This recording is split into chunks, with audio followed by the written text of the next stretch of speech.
এই তো আমি চলে আসছি আজকে একটা নতুন রেসিপি নিয়ে। ইলিশ পোলাও রান্না করব আজকে। এই রেসিপিটা আলহামদুলিল্লাহ দুর্দান্ত মজা, এত মজা হয় এটা মুখের ভাষায় বলে বোঝানো যাবে না। এটা যে না খাবে সে বুঝবে না যেটা কত মজা হয়। তো এখানে আসসালামু আলাইকুম, নাহার ফুড ব্লগে আপনাদেরকে স্বাগতম।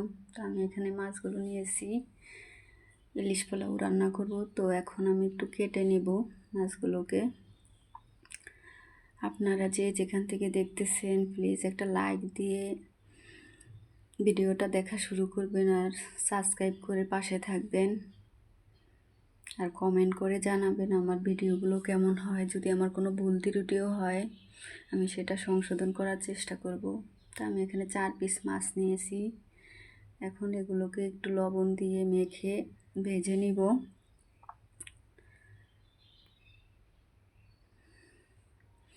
এই রেসিপিটার বিশেষত্ব হলো এখানে মাছের তেলটা। এখানে আপনারা যে রান্না করতে চান একটু পরিমাণে, যখন মাছটা ভাজবেন তখন একটু পরিমাণে তেলটা বেশি দিবেন। এটার বিশেষত্ব আর মজার কারণটা হলো তেলের ভিতরে। চেষ্টা করবেন একটু তেলটা বেশি দিতে, তারপরে যেন কাজে লাগাতে পারেন তেলটা মাছ ভাজার পরে। তো আমি এখন মাছগুলোকে একটু ভেজে নেব।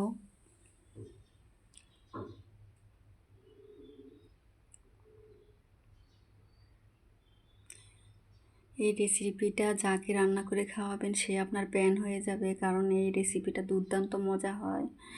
গরুর বিরিয়ানি, তারপরে চিকেন বিরিয়ানি, সব কিছুর চেয়ে এই বিরিয়ানিটা অনেক মজা হয়। তো আমি সবগুলো মশলাই আজকে বেটে নিয়েছি, সেটা আর দেখালাম না কারণ ভিডিওটা অনেক লম্বা হয়ে যায়।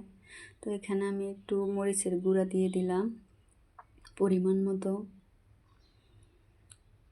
আর দিয়ে দিব পরিমাণ মতো বাদাম বাটা। আমি দারচিনি, এলাচ, লং, তারপরে জয়ফল, জয়ত্রী সব কিছু আমি বেটে নিয়েছি। তো এগুলো আমি সব কিছু এখন পরিমাণ মতো এখানে দিয়ে দিতেছি।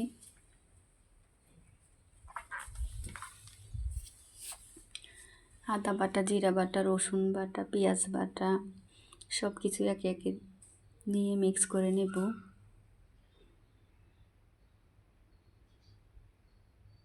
পরিমাণ মতো দিয়ে দিলাম লবণ।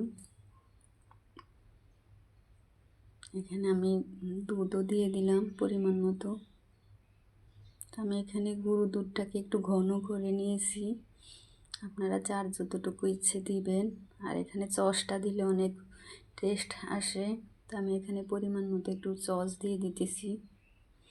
ফ্রিজে থাকার কারণে একটু বসে গেছে, পড়তে চাচ্ছে না। আমি একটু চেপে চেপে নিতেছি। আমি এখানে বেশি দেব না, 1 চামচ পরিমাণ মতো দেব।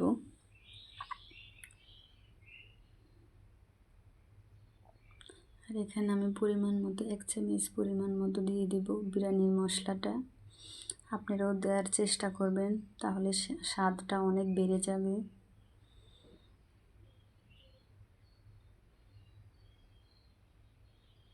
আমি ভালো করে মশলাগুলো মিক্স করে নিতেছি। তো এখানে আমি তেলের ভিতরে কিছুটা তেল আমি উঠিয়ে রেখেছিলাম, আর কিছুটা তেলের ভিতরে আমি এখন মশলাটা দিয়ে দিলাম।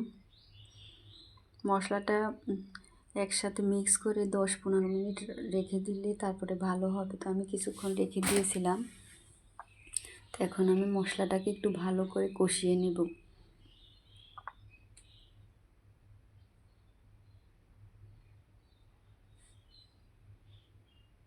আমি আবারও মনে করে দিতেছি, আপনারা যে যেখান থেকে দেখেন প্লিজ একটা লাইক দিবেন, চ্যানেলটাকে সাবস্ক্রাইব করে রাখবেন, তাহলে আমি নতুন নতুন ভিডিও ছাড়লে আপনারা নোটিফিকেশন সাথে সাথে পেয়ে যাবেন।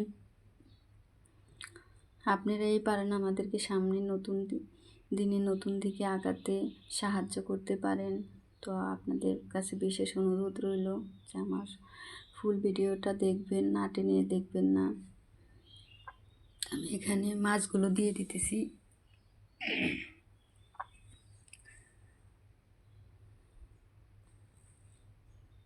মশলাটাকে আমি অনেক সময় ধরে কষিয়েছি, আমি সবটা দেখালাম না কারণ ভিডিওটা অনেক বড় হয়ে যাবে। তো আমি কষিয়ে আবার পানি দিয়ে এখন মাছগুলো দিয়ে এখন আবার একটু কষিয়ে নেব। মশলাটা ভালো কষানো হলে বিরিয়ানিটার স্বাদ অনেকটাই বেড়ে যায়। আর মশলা যদি কষানো ভালো করে না হয় তাহলে বিরিয়ানিটা অত মজা হয় না। আমি এখানে যেহেতু ইলিশ পোলাও রান্না করতেছি, তো এজন্য আমি চেষ্টা করতেছি ভালো করে মশলাটাকে কষিয়ে নিতে।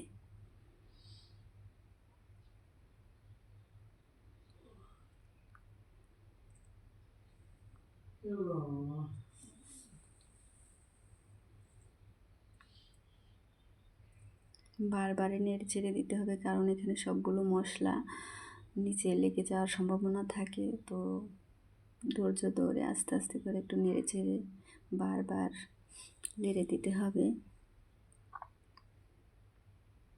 তো আমি এখানে বিরিয়ানির পোলাওটা রান্না করার জন্য যে আগে থেকে একটু তেল রেখেছিলাম মাছ ভাজা, সে তেলের সাথে আরও পরিমাণ মতো একটু তেল দিয়ে দিলাম।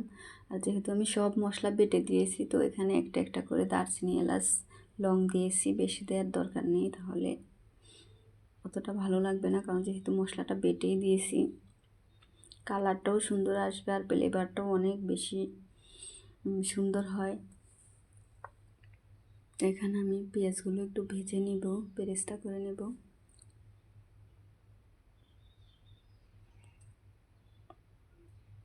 আমি এখানে চালটা আধা ঘন্টা আগে ভিজিয়ে রেখেছিলাম। যদি আধা ঘন্টা 10 মিনিট 15 মিনিট আগে ভিজিয়ে রাখা যায় তাহলে পোলাওটা অনেক ঝরঝরা হয়।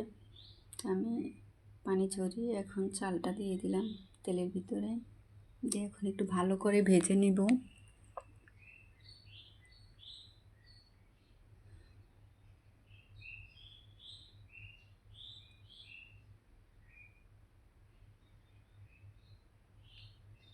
তা আমি এখন ভালো করে ভেজে নিতেছি চালটাকে। এখানে আমি ফুটন্ত পানি দিয়ে দিলাম পরিমাণ মতো। পানিটাকে আগে বলক দিয়ে নিয়ে এসেছিলাম। এভাবে রান্না করলে তাড়াতাড়ি বলক আসে আর পোলাওটা অনেক ঝরঝরা হয়। আমি ঢাকনা দিয়ে ঢেকে দিলাম। পানিটা অনেকটা শুকিয়ে গেছে, তো আমি এই পর্যায়ে এখন ইলিশ মাছটা আর মশলাগুলো দিয়ে দিলাম। দিয়ে এখন ভালো করে নেড়ে চেড়ে মিক্স করে দিব।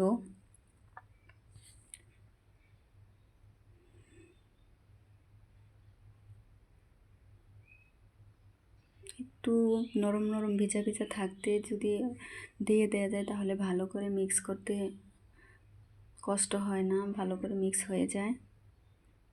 তো এই তো মাশাল্লাহ আমার ইলিশ পোলাওটা হয়ে গেছে। আলহামদুলিল্লাহ, এতটা সুন্দর ফ্লেভার আসছে, আমার পুরো বাসা মানে গ্রানে ছড়িয়ে গেছে। এটা না করলে কেউ বুঝবেন না যে এটা কতটা মজা হয় আর কতটা সুন্দর হয়। এটা যাকে খাওয়াবেন সে আর কিছু খেতে চাবে না, এই ইলিশ পোলাওটাই খাবে। তা আলহামদুলিল্লাহ আমার ইলিশ পোলাওটা অনেক সুন্দর হয়েছে। আমি এখন একটু নিয়ে দেখাচ্ছি আপনাদেরকে কতটা সুন্দর হয়েছে।